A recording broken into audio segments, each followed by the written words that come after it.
So, hello, welcome to the Chatterbox with yours truly, King Jacob. And tonight we have another controversial topic, that's dealing with the community, mothers and fathers, and the social service industry. And so we're going to talk. We're going to be talking about child supports and the mental health addition of child support when it comes to the children and the parents. So I have with me Mr. Sean American out of Florida, Coral Springs, Florida. I have Miss Bunny Miles, Batesburg, South Carolina, and I have Miss Tamiko Tut. And you're in Greenwood, correct? Augusta. Yeah, Augusta, Georgia. Okay, Mhm. okay, great. So, I did a show with you guys before, Miss Tut and Miss Miles, and I wanted to bring part two because I've been hearing some heartbreaking stories, and a lot of these are on the father side as well, as far as when they become single fathers and, with them being a male, they can't get any help. So before we go into the help in the social services, I'm going to let Sean tell you more about his story as a single father and about his battle with social services. Thanks, Jacob. And Jacob knows me all too well. We've spent many, countless hours together, cooking together, eating together. My girls call him UJ, Uncle J. It's hard. I don't know why. I don't know where the line is. I've been a single dad now for 12 years. My daughters have only seen their mom 2 times in 12 years.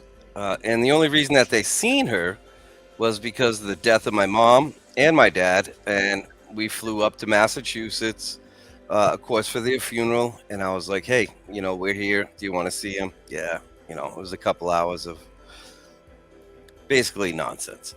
But it's so hard. I don't know about anybody else, but anything I try to apply for, whatever, we're okay now. We're not perfect. We still, it's a struggle every day. But no matter what I try to do, it's a circle. It's a big circle.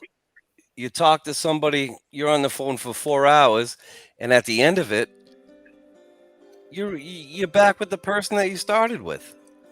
I just wish there was more. I don't know the word I'm looking for, but it's hard. It's hard. We make do. We've always made ends meet. Not always. I can't say that. We've been evicted, all that stuff. But it's hard. It's hard. And when you talk to a lot of these people, social services and all that, they don't treat people very well. I mean, I don't know if you guys have ever been through it, nothing like that, but It's true. well, you're a male, especially. I'm not singling myself out. It's just my experience. It's almost like, well, you're a male, you should be able to do whatever. Well, it's just like a woman. I mean, no, I can't. Without my family, I've had huge family support, which I think is a big missing part in a lot of single parents. Family is the most important thing. I have 3 sisters that without them, I would have had nothing. But they've always stepped up. A lot of people don't have that, so I get it. But just even trying to get any help is this big circle of nonsense. It's nonsense, complete nonsense. Jacob, he literally knows my story. Yeah. And it's just hard. It's hard. And I feel bad for so many people because there's a lot of people I have immediate family that have helped throughout everything. If it wasn't for my parents, if it wasn't for my sisters, if it wasn't for, people like Jacob, I mean, we would not have made it through. And there's a lot of people that don't have that. And I think with the social services part of it, they're missing a big step. They make you jump through hoops. They make it in that hoop. You jump through the hoop, and then you're gonna jump through the same hoop. I mean, other than that, I mean, I'll let somebody else speak. That's just how I feel right now. So, from with me knowing with me, being an uncle to Gabby and Noel, and UJ. me seeing, Gabby and Noel emotional and how it affected them mentally, man. When all the other kids' mothers is showing up at the schools and stuff like that, and they come home to you, and you have to try to clean it up as best you can. How has that mental and emotional capacity kind of, made you a stronger person as a dad? Well, when they were younger, then that's when you were kind of around all the time. Mm. It was really hard on them,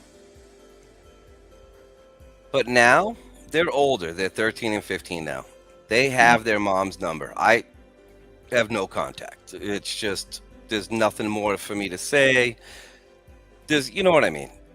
Right. They I let them try to be a part, but she still just doesn't do anything. But mentally, they're okay. Here's the thing. You got to be strong. Never, never, ever talk bad about the other parent.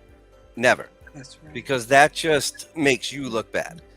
Jacob, you know for a fact, I've always let them make their own decisions. When they were younger, you know what I mean? I policed it. Right. But now at 13 and 15, you have your mom's number.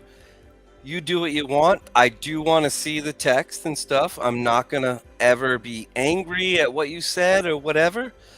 But do what you want to do. And I'm not going to put it out there totally, but so far, I let them do that, and it just becomes a heartbreak. Right. So, I'm gonna let Pastor Bunny step in now. Pastor Bunny, from you being on the social services side, and me and you talk periodically about what you've seen when it comes to men and how you have tried to change the narrative to let men know what they are capable of doing when it comes to their kids and the rights that they have. So with Sean's situation, what would you say about their situation and how could that narrative be changed? I want to say good evening to everyone. But evening. to you, Mr. Sean, I want to apologize because being on the social work side and also Miss Tamika Tutt was also with DSS for quite a period of time. Jacob, she knows both sides of it, the mental health side and the social work side. And we do have a lot of workers, and me and her both know, that have no business working with the public. We're just going to be honest. You have to have a heart for people first. The situation that you've experienced, you should have received some type of assistance, but sometimes a lot of things falls through the crack. First of all, because every worker does not know their job. That's key there. And 100. And I really do feel that's where you were at. And then, or either on the other end of the tail there, your worker did not want to do her job. It's either or. And I hate that your children have to suffer with it. But one thing, as a father, I want to applaud you for being a father that's always been there for his children. But it may be somebody after the call that I can get you in touch with that can. My thing is, for just like even with the child support and all that, it is a broken system. We know that. That's majority everywhere. Mostly every state. Very few states, I think 5 states are actually running at 100% concerning child support out of all of our states. It's a broken system. And as far as with the mother, as you said, being the father that you are, children need security. That's what you have provided. It's good what you said. Jacob said when he sent the information out, it should never be mother versus father. That's not how it's supposed to be, because it puts no security there. I do know that it does cause a whole lot of issues when anything comes into play, when it comes to the mother. But I tell Jacob know that I tell him this: most women think I'm on the men's side, because what I look at is the system. Because the main thing is this: both parents made that child. The mother just birthed them from a room, but both the parents produced that child. Both should have the responsibility. But as we all are saying here on this line, I don't know where the mother of your children is at mentally, but something has to be wrong. Something has to be wrong. And a lot of times we do have to look at that side of it. And it may go all the way back to her childhood, even a very young age, but something did not click. Because one thing I do know, mothers just don't walk away from their children. I can kind of put, a little answer to that. When I met her, all this good stuff, whatever. But I did find out when she was about 13, her mom put her into a girls' home. That's not awesome. You know what I mean? Yeah. But in my mind, okay, you grow up, you have children. Do you want to put your children in that situation? You know what I mean? I mean, there's a point where you can stop blaming your youth. Mm-hmm. You just have to do what you have to do. I mean, I don't know if that makes sense, but. So, Mr.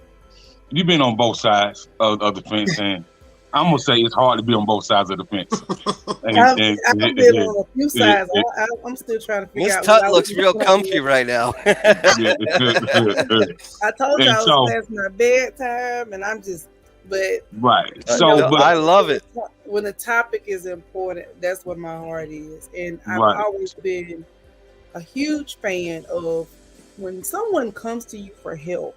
If you don't have the answer, especially if you're in a role of a social worker, case manager, therapist, whatever that role is, if you don't know the answer, let somebody know you don't know the answer, but don't stop there. Seek the answer and provide the person the information.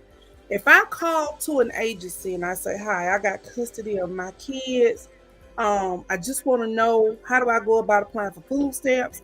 Are my kids eligible for food stamps? Oh, how many people in your house? 3. Oh, you over the income limit.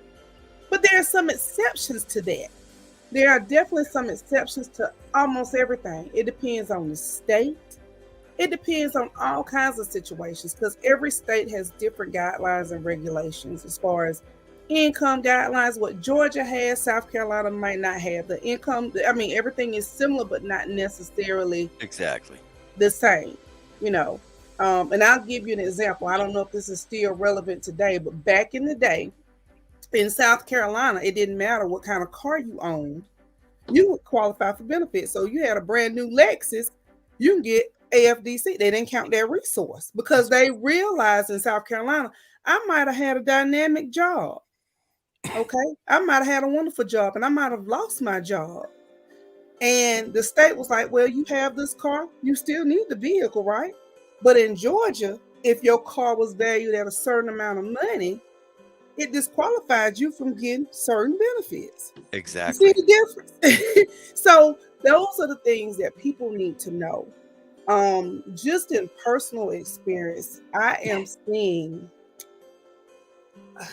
in my various roles, I work so many jobs, but in my various roles, I am seeing an upward trend of more fathers becoming single parents. That's right. And I see that too.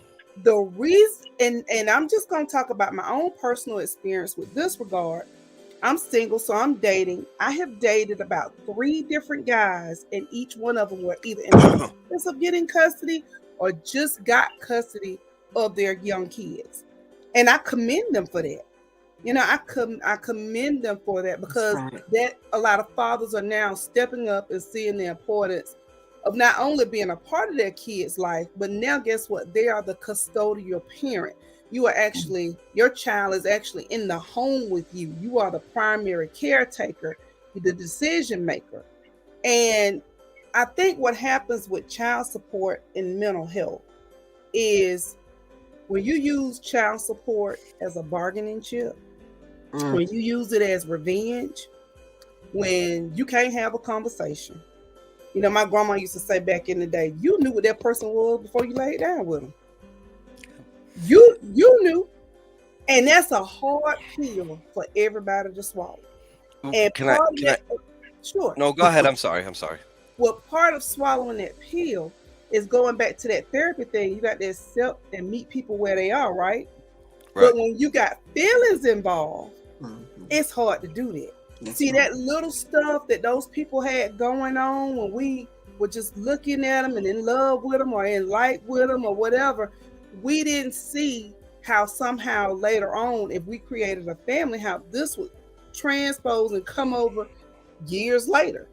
You can't tell when you meet somebody, you know, well, this guy, he started off really, really great. Okay, and I announced that I'm pregnant. He's going to walk away. Is he going to walk away when the child is born? Is he going to walk away because we break up? You got to get to know where a person's mindset is. Like, for example, you gave the example that your children's mother was placed in a group home. That tells me she has some detachment issues. That's right. She has an issue with being separated from her mother for whatever reason, whether it could have been mom was sick, it could have been she had behavioral problems, it could have been all kinds of issues, but it does not change the fact that she was separated and put into a facility. And even if she was integrated back into the home, that kind of broke her somewhere. Somewhere along the line, when she had her own kids, it was like a disconnect. Now, this is me guessing because I don't know. I'm just basing off what I've heard so far. I get it.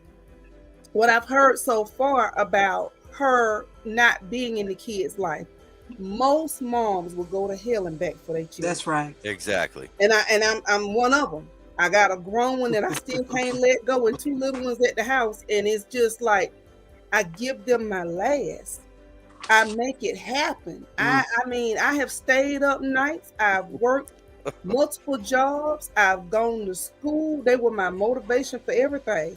So when I hear of women that somehow, some way don't do that, because it used to be the women were more of the backbone, even if the father did walk away, the mom was still there. Yep. Even drug moms sometimes will hold on to their children till they can't anymore. And it's not the, it's the drug. It's not necessarily the lack of love or whatever. But that tells me that she had some type of detachment. The other issue is, like I said before, when you use child support like a bargaining chip, you got to look at how that affects the children as well. Well, I just want to tell you real quick about the child support. I never asked for anything, ever. The only reason child support even came into the picture was because my daughters, I can't afford health insurance. I had to apply for Medicaid. Yeah.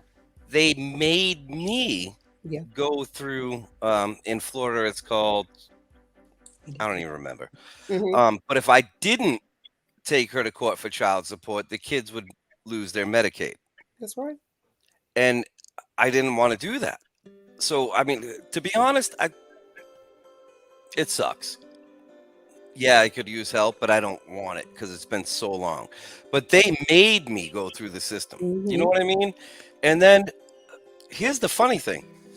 It was 2017 or 18. I was supposed to go through child support enforcement. That's the word. And I just didn't. And I ended up having to have 2 stints put in my heart. 2 days before that surgery, it was canceled. Now I owe $54,000 in medical bills because I didn't do something that she was supposed to do. You know what I mean? Yeah. It's hard.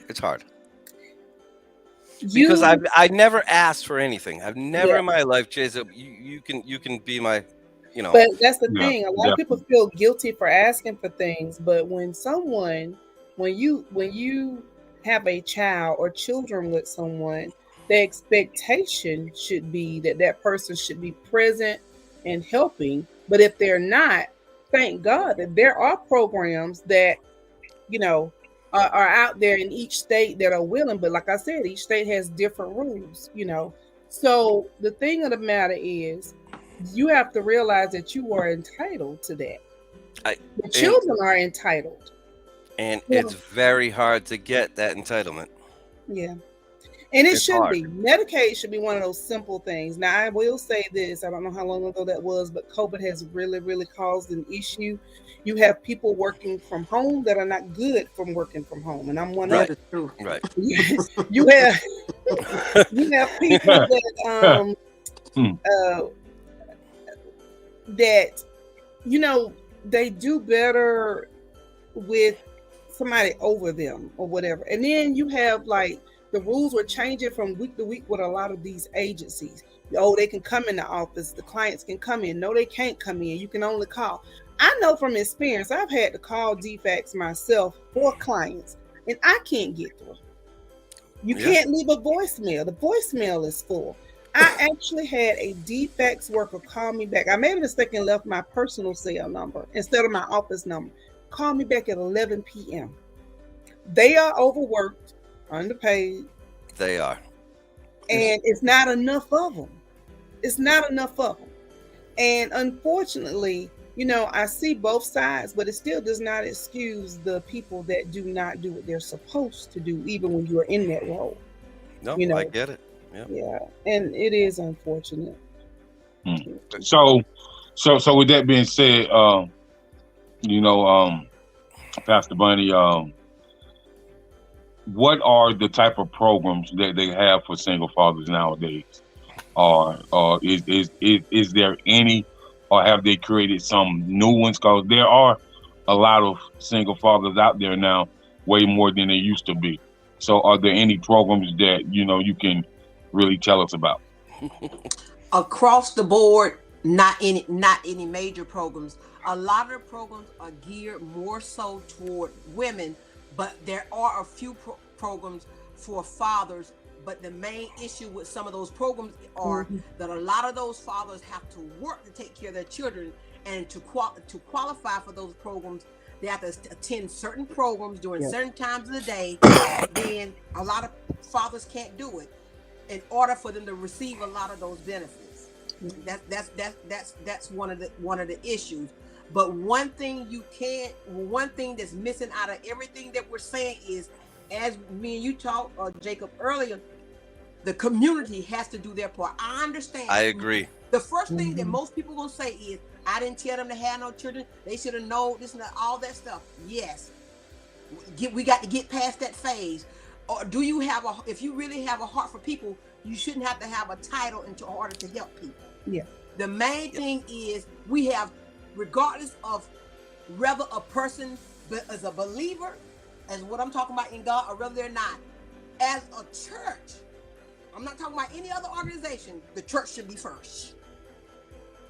I'm just a firm believer that the agency is supposed to fall up under that. We got things out of order. That's what really caused a lot of the issue, because there's no order. But when things come into the correct order, if the church take their rightful place, and then they take care of the responsibility that the Word of God say they should, regardless of who the person is or whether they're a believer or not, a whole lot of things could be settled. Why? We have millions of churches all over the United States. There's no way that families should be in need. There's no way. No way. And I actually work with an agency right now, and I make a lot of referrals, and I get a lot of crazy requests sometimes that people think, are you kidding me? I got a request last week for something as simple as, I had a client, excuse me, that was mandated to go to a mental health facility, okay? If you're going to mandate somebody to go to a mental health facility, and you know this person doesn't have any family, no transportation, how are they going to get there? How are they going to get there? So the attorney came to me and said, can you help this lady? And I said, yeah. Picked up the phone. We have an agency called Catholic Social Services. They provide bus passes for people that have appointments.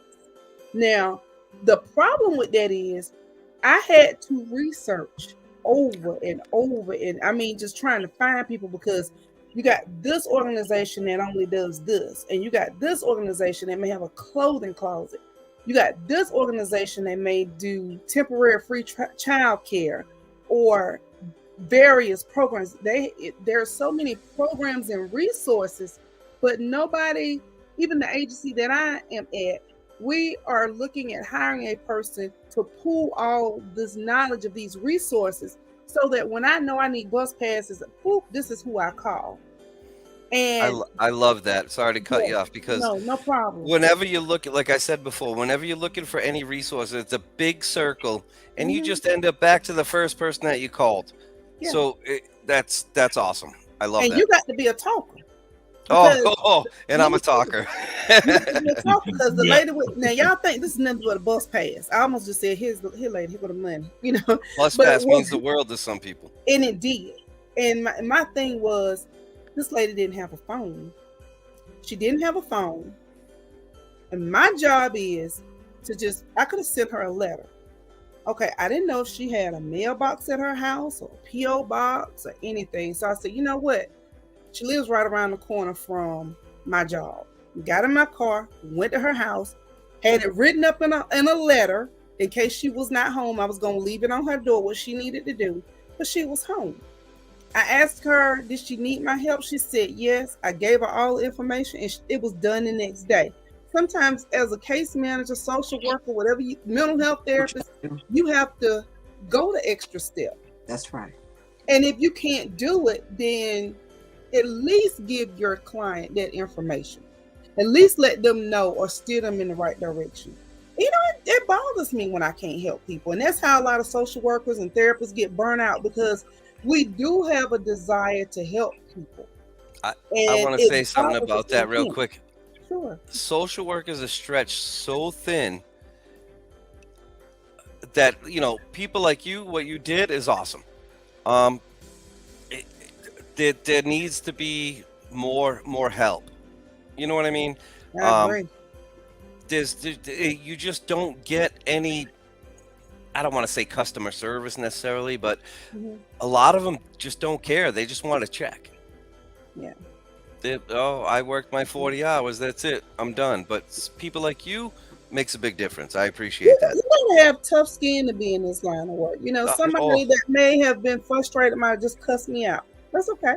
Yeah, that's right. Just okay. Because I got this thing, you cuss they me might out. Be having a bad day. I let you cuss me out. I'm like, you doing? You feel a little bit better now. You got it all out. All right. Now you hear me what I'm talking about. We're gonna sit down and talk about this. And most of the time, it is, you know, they want somebody to hear them. That's all they want. And even if I've called your agency, even like people that call child support and they want to know the status of their child support. I've done what you asked me to do. I filed for over a year, 2 years. I wish I could pull up my report right now.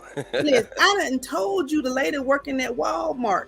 I done got a social security number. I done did all the legwork for you. Why you ain't got my child support yet? How hard is it? Somebody needs to step in and say, well, this is the procedure.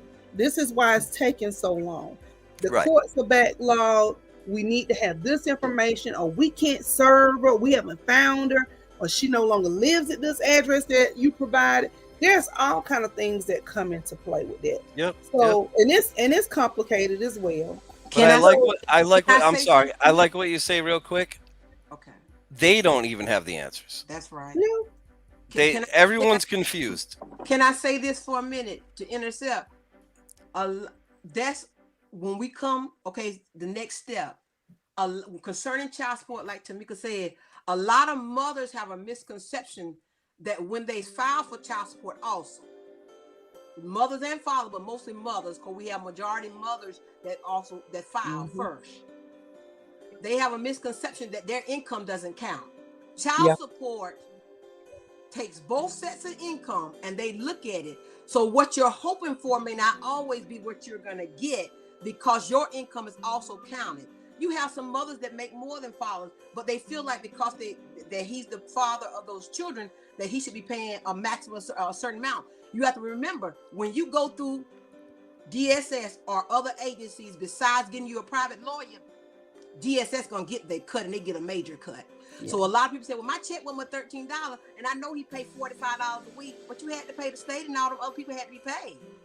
So that's why it's best to try to settle. It's best. You know, sometimes you can't. This is what I talk about settle. I have had to talk with parents even up to lately this week, and I had to get a mother and father together and tell them, say, okay, y'all got a major issue. I said, I'm sick of this. And I said, what we're gonna do before we leave, I said, y'all might have to stay all night, so we're gonna settle this. I said, either what you need to do is, you're not working. I can't say why. Do you want to accept the job here? And his thing was, he can't work for a certain amount, which is true. Because if he takes that $9 job an hour, he still can't take care of his bills. He can't take care of anything, and his child support going to continue to get behind.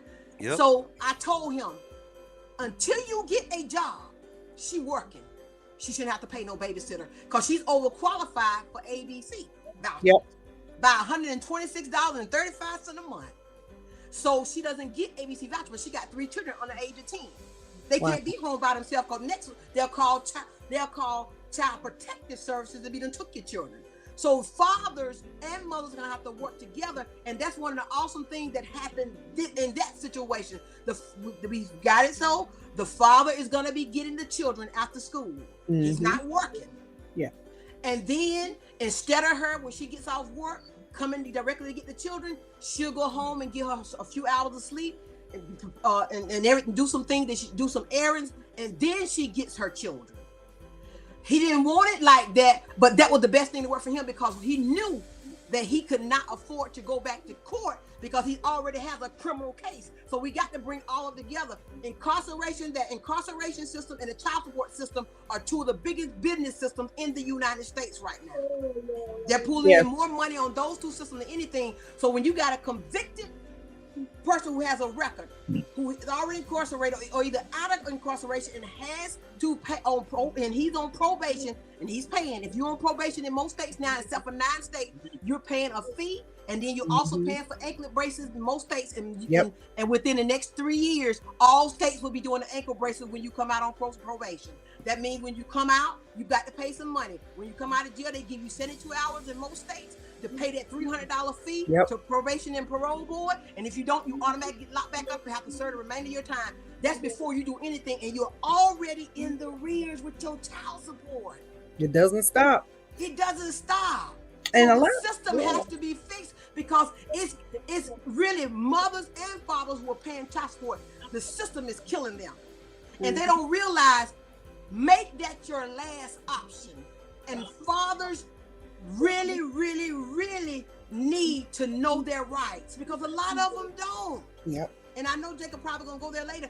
You got to know your right. Father and mothers who are not the custodial parents, if you don't have your things together, you could be raising your own birth child and you don't even have any rights. Yep. You know, so, it's a cycle. So we're having those rights, how do,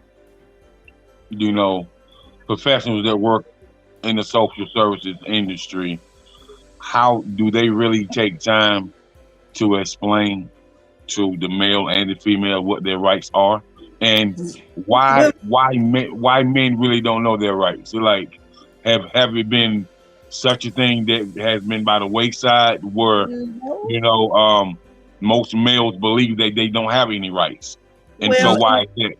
I don't think so. That's in the state of South Carolina, it's different. People have to understand, if you're not married, you have no rights. When you birth a child, the father has no rights. No rights. The male has no rights. He don't have rights unless we need you to have rights to do something for those children. Amen. Now, I was in court. I'll never forget one of my first court cases, and the young man, of course, DSS got involved. We had 2 potential fathers there. This man thought he was the father.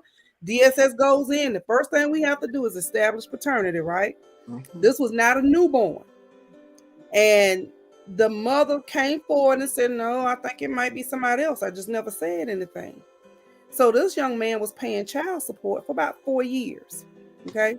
And when his attorney heard that he was not the father, the first thing the attorney said was, I would like for my client to be relieved of his child support obligation.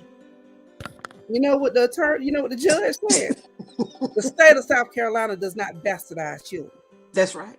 That's what the judge said. That's what the judge said. You mean to tell me he still got to pay child support? The judge went on to further say, you've been in this child life since this baby was born. Why should you stop supporting now just because a document says that you're not the biological father? He then turned around and ordered the man that was there, that's the biological father, to pay as well. So this woman. So hold up, back up. You heard what I said? Stop. Hold up now, back up. Stop the press. Technical file on the play. And that was in Saluda County. Yes, Saluda County. Listen, man. Listen. You said that the guy found out that the child wasn't his. And he still had to pay child support, but the biological father that just come to play, he paid child support too. That's correct. How does that make any sense? It doesn't. The state of South Carolina does not bastardize children, meaning he claimed paternity for that child. Yes, he did. He signed a birth certificate. He claimed paternity for that child. That's just like a man that marries a woman and she steps outside of her marriage and gets pregnant by somebody else. That husband's still the legal father. He's the legal father. See, that's why it's just so important for y'all men to know your rights. When you are dealing with a woman and you're not married or you got some doubt, it don't make sense to me to wait 3, 6, 7 months. Do the DNA immediately if that's the question. I don't care if she get a little mad. If I'm a guy and there's some kind of doubt, that way you already know. But Tamika said something very important. When you're not married, she said in the state of South Carolina, the male, the father, does not have rights. Your mama don't either. Grandparents, aunties, grandparents, or anybody. None of them. But if, say, a woman, as she said, who's married, and either she ends up marrying, that man becomes the legal father of that child. The biological father doesn't automatically have rights. So just like I'm gonna give a perfect example. Me and Leroy both had children, a child each, before we married. When we married, my son Mario, which everybody know about Craig Bush, Mario's biological father is Craig. We were not married. Once Mario was 4.5, 5 years old, and me and Leroy married, Craig, he never had any rights because we never were married. But Leroy has had all legal rights to Mario until he turned 18 years old. And that's in every state. That's not just South Carolina. You do not have rights when you're not married. That's why it's so important. When you're not married, I tell every man, anybody can tell you who know me, I tell you, when you're not married to the woman, whether you're with her or not, establish paternity. I say that the reason being is you have to, because if something comes up or something happens or that mother dies, you still do not have rights. I know people that are grown. That's why paternity court is so popular and it exists. The show Paternity Court. There are grown folks that even the mothers have thought that this is their child or whatever, and it comes into play later. In establishing paternity, it helps cement who that child is. That child has a genetic makeup that's unique, medical issues and concerns. That's right. A right to inherit. That's right. If it's not established who the legal father or the biological father is, let that child die. And your mama already know who your daddy is, but he ain't never been on child support. He's not on the birth certificate. His family don't care nothing for you. But let's say he gets killed in a car wreck and you got a 4-year-old and a 5-year-old. Oh, well, he had a good job. I'm just going to go to Social Security and get his Social Security. It ain't that easy. It's not that easy. See, you got an uphill battle because Social Security gonna want to know, well, wait a minute, these kids 4 and 5, he never had a support order. There's no documentation anywhere. So let's talk to his family and see if they will corroborate your story. No. See, he may have 2 kids over here. Those 2 kids that he has acknowledged or has been established, they're going to immediately start getting benefits. But you're going to fight for yours. And then all of those benefits are in. If you end up getting it, it's going to be split. So that's why fathers need to know their rights. I can't drive it into guys. Don't run away from this is your child or this is not your child. It's best to know, because it does not matter if you deny today and 10 years from now she decides she wants to put you on child support, and I want my back pay. Your back pay is accrued at the rate of what you're making now, not what you made 10 years ago. So you could have been working at Zaxby's 10 years ago, but you might be working at Savannah Riverside now. You're going to pay her money. Now you say, okay, well, I just pay her for the 8 years. No, you're going to owe her for the 10 years plus the 8 years. And even if she drop it, don't forget your children who now may have some animosity towards you. Mm-hmm. They still have the right, while they are over the age of 18, to go after a father or a mother for child support. That's right. DSS specifically sends those letters out. Wow. And one thing you can do when the child is born, a lot of people run to the hospital because the mother wants their child to be in the father's name. Remember this, in South Carolina, signing the birth certificate does not establish paternity. That doesn't establish paternity. Your name is just on the birth certificate. And it can bind you to a child support order, but they don't establish no paternity. Is you have to complete or sign an acknowledgement form. You can do that also at the hospital, but they never tell you that. They have a social worker is the one who comes in and do the birth certificate. Most of the time in most hospitals, they don't even bring in the acknowledgement form, because the acknowledgement form is signed. Because when you go to court, let's say you go to court, as Tamika was saying, a lot of people don't realize. I know a father, he took care of a child for 14 years, and he said, well, I just found out the child not mine. So I told him, there's nothing you can do. Nope. I said, because you signed the acknowledgement form. Well, the birth certificate, signing the birth certificate doesn't give you any right. When you, the acknowledgement form saying that you're saying that this is your child, once you sign it, you can't go back and say this is not your child, lady. They don't allow you to do that. They don't allow you to do that. You can, a lot of things you can take care of in the hospital, and people need to know this for sure.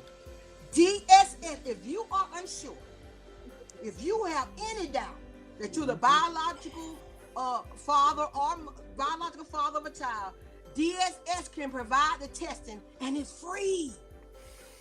DSS testing usually at the hospital. At one time, it wasn't. Yeah. Can I say something? Mm-hmm. Go ahead, John. If I had taken care of a child for 14 years, knowing or unknowingly, and then I found out it wasn't mine, but I loved that child, it wouldn't matter to me. I would do whatever it took. Most people it wouldn't, because you've already bonded with the child. That's why the state of South Carolina doesn't bastardize children. But this person did it because he found out it was his brother's child, and it called the law. Oh my! All right, that's a little different. I got you. It was his brother's child, and that's now, Miss Bunny, on that. He would not have done it. He would not have done it. Because I know him personally, and I know that. But because the brother was pressing issues now. Huh? Well, now, Miss Bunny, we're cooking with some hot grits, and it's a little butter, and you're gonna throw a little salt and pepper on there. Now, that's a whole lot. As the Jacob, can I say one? But that's life. Can I say one last thing before we go on? Always remember this on the mother's on the mother side. When a child who is under age of 17 now in the state of South Carolina gives birth to a child, there is a law that took effect in they've been put, they had tried since 2007. It never did go. But in 2000, I'm looking at the law now. In 2017, South Carolina Code of Law passed a law title number 63, that's 17. I know about heart by 350, the grandparents' responsibility. That's why South Carolina has a lot of grandparents paying child support. If your child has children under that age, they can sue you for child support. And I know 3 people in Saluda that paid in 2017. And another thing that this little gray area about that age range, minors can't really apply for Medicaid for themselves. So let's say, I'm going to use me. If one of my younger children gets pregnant and I go to try to get them some Medicaid, I'm over the income limit. And guess what? My health insurance is not going to pay for the birth of that baby either. Nope. So what am I to do? Now, I used to be a Medicaid caseworker, and I did have that situation happen.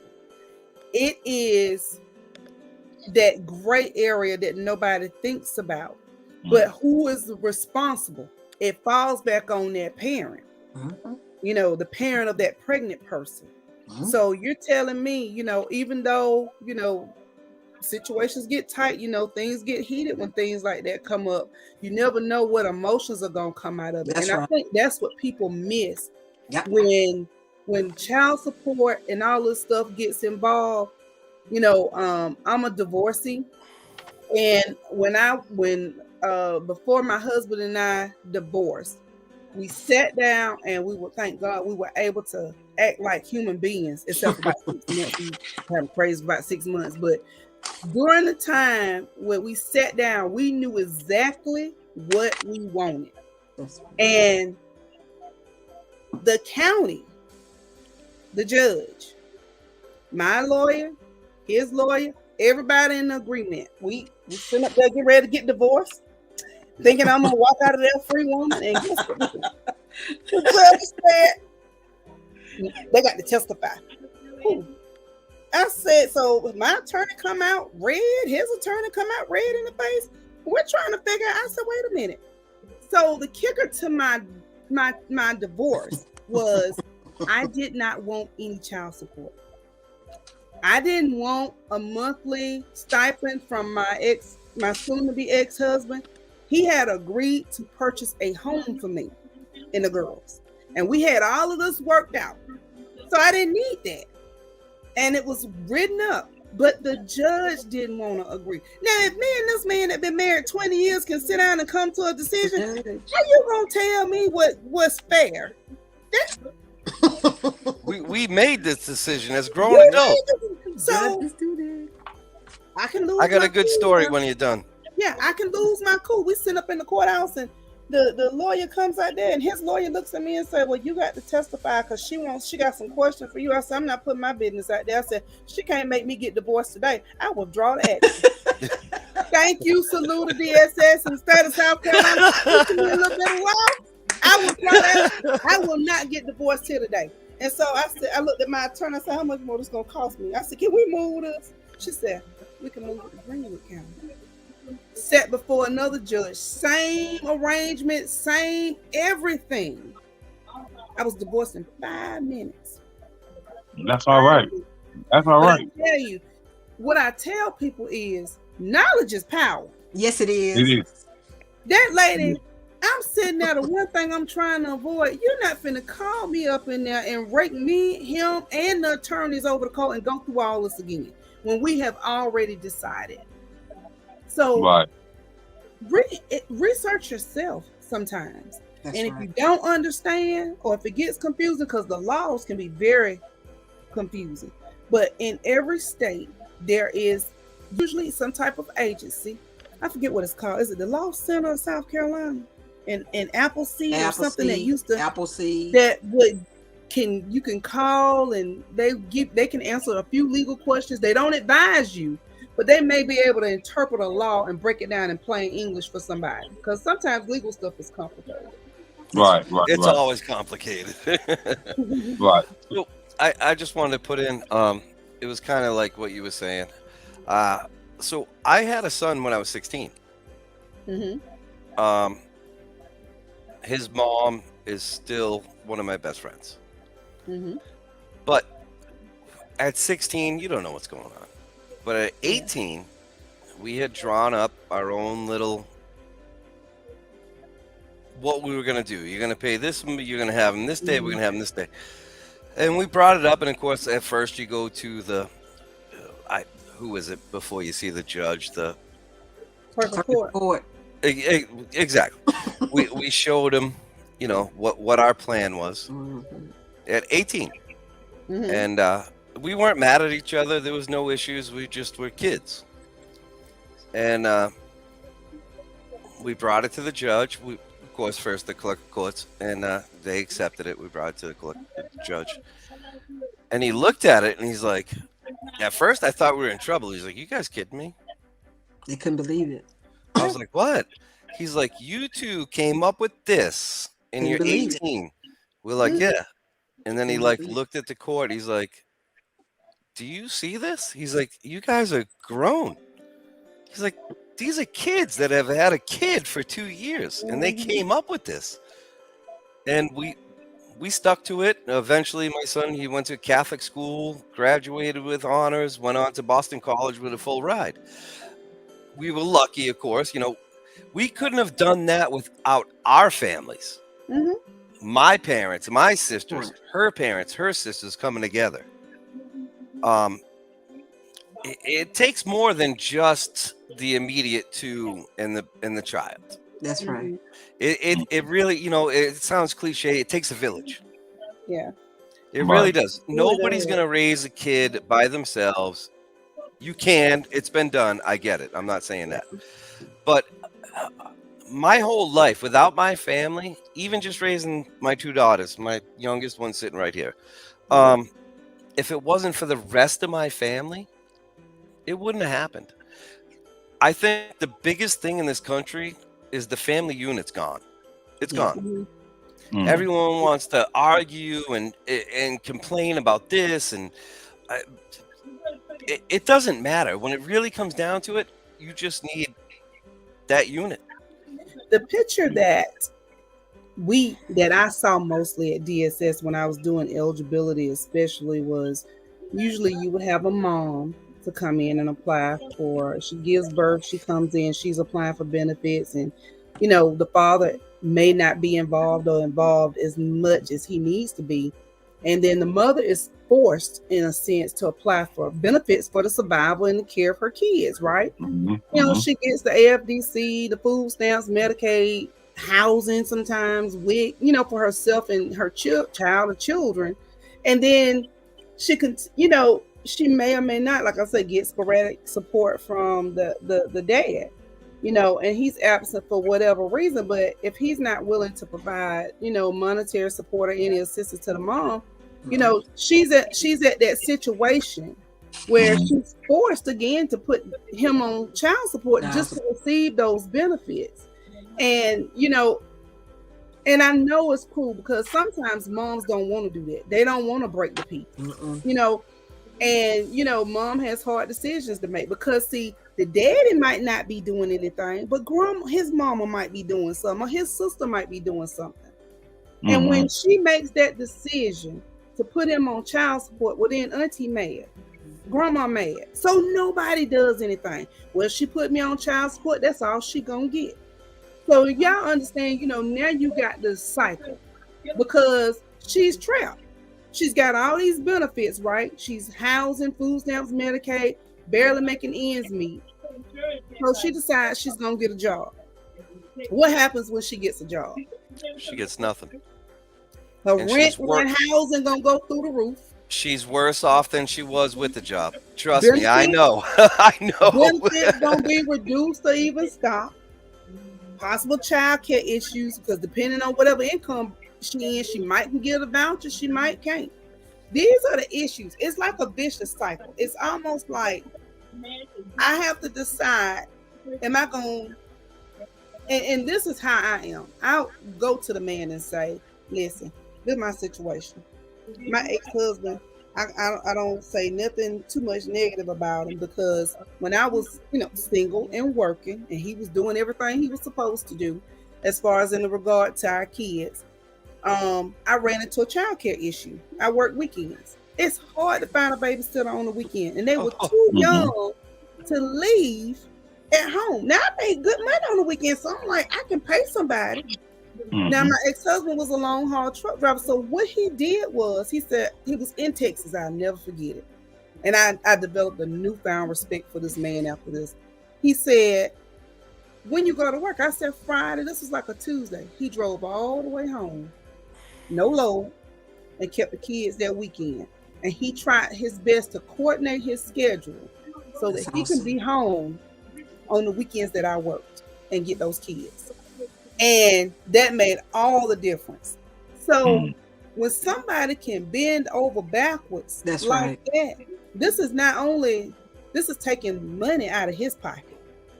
You know, because he was an owner operator at this point. This is taking money out of his pocket. He could have been working.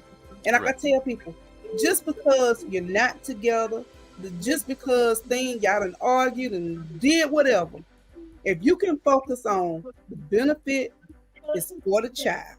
That's right. That woman will need them food stamps and their Medicaid and all of that, because you can go to work, you can get some insurance, y'all can split the cost, you know, however you want to do it. You know. Can I say this? Tamika said something so important a few minutes ago. On the mother's side, is for the benefits and all that. And that work mean the agency. I'm not gonna say the worker, because a worker doesn't make the law. They doesn't make the rules. The mother doesn't know 99.99999% of the time that when she does have to, or even when she's forced to, or either she just does it on her own, that once she put that man on child support and she received those benefits, he has to pay restitution on two of those benefits that she received. So he's paying his child support, then their restitution. So AFDC, I try to tell people, yeah, you may go apply. You may apply for somebody's Medicaid and all that stuff, but it's not free. That father, once he gets on child support, that system recoups. So he got to pay. He's got to pay that money back. So and it doesn't matter when, because the state is gonna always be here. The state is everything is there. The system is broken. It's set up wrong. The parents of those children, as she said, they've got to learn how to come together. As Sean said, him and the mother of his first child did, and settle some things on their own. It's the best option. The last option should be through the system. Sometimes you have to go through that, but let it be your last option. And the reason being is, all the while you're trying to handle all this stuff, all this paperwork, all the issues, when you look back over there at that child is steady growing. And they realize that my parents, you know, I have seen children. Tamika know, we used to transport parents to see their children. While they're with one parent, they just love them. They may get with other parents and talk about that parent, not because they want to. Sometimes children say things when they're in the presence of the other parent because they feel like they have to. They want the love from both parents, but sometimes a child has watched so much and seen so much, and especially the bad, they don't know. They have split their love between the parents when they shouldn't have to. You have to make it easier, not just for you. We grown folks we need to put on our big girls and big boy pants, and we have to take a lot of things, but always remember, these children didn't ask to be brought here. At least out of respect and love for them, try to at least do it the right way, because right now, as you look at the numbers, suicide for young people on an all-time high. Oh yes. Yeah. Destructive behavior, all-time high. People are not coping with these issues, and it's a snowball effect. You know, you have somebody. We have a housing crisis in Augusta now. You know, and it's not your typical homeless people. It's so many people being evicted after the COVID stuff, and families not having anywhere to go. And then not only that, these are people that were working, but they can't get into new housing. That's right. Because now they got this eviction. The rents have gone up, you know. Yes. It's gone up. I mean, South Florida, my sister's rent, I mean, they're okay, but the rents have gone crazy here. She renewed her lease last month. Her rent went up $1,000. Not a couple hundred, 1,000. I'm just waiting to renew my lease in a few months and see what happens. we are getting companies. The Augusta is becoming a cyber capital. So as cybersecurity, and we got the Fort Gordon and stuff. So it's a lot of people have been coming into the area. Housing is limited, and so what companies from out west, all over the United States, what they're doing is any available house that is being rented or being sold, they're buying it, remodeling it, and boom. It's a little house up the street from me. In McCormick, that house probably go for $70,000 to $80,000. But now it's 200. That's $190,000. And if you saw it, you'd be like, "You got to be kidding me!" But it's gonna sell. It's gonna sell. That's right. I can dig it. So guys, time is up, and I do appreciate the dialogue, man. Learned a lot, heard a lot, and I hope this has been a blessing to someone in the audience. I hope it's been a blessing to all of us, and just gonna tell you, my brother Sean, keep pushing, bro. Keep pushing. I ain't gonna stop. Yeah. You know me too much, bud. Right. And so I didn't see you go through it and you scratching your head and you literally seen me go through it. Yeah, so keep doing what you're doing, man. Fighting. But real quick, sorry guys, it's the family unit. There's some people that they just don't have connections with family. I get, but call your aunties, call your uncles, ask for help. Don't feel bad about it, because I did for a long time. I didn't ask for help. But if you it doesn't matter, your cousin, your brother, your sister, if you need it, try to ask. They'll be there. I promise you. Right. For sure. So until next time, guys, I want y'all to have a safe and a blessed night, and be good this weekend. And I'm here. If you need me, call me. And thanks once again for coming on the Chatterbox. All right. It was a pleasure meeting you all. I really appreciate it. Love you guys. Thank you. Thank you so much. Good night, everyone. Good night. Good night. Good night, you, Jake. Night.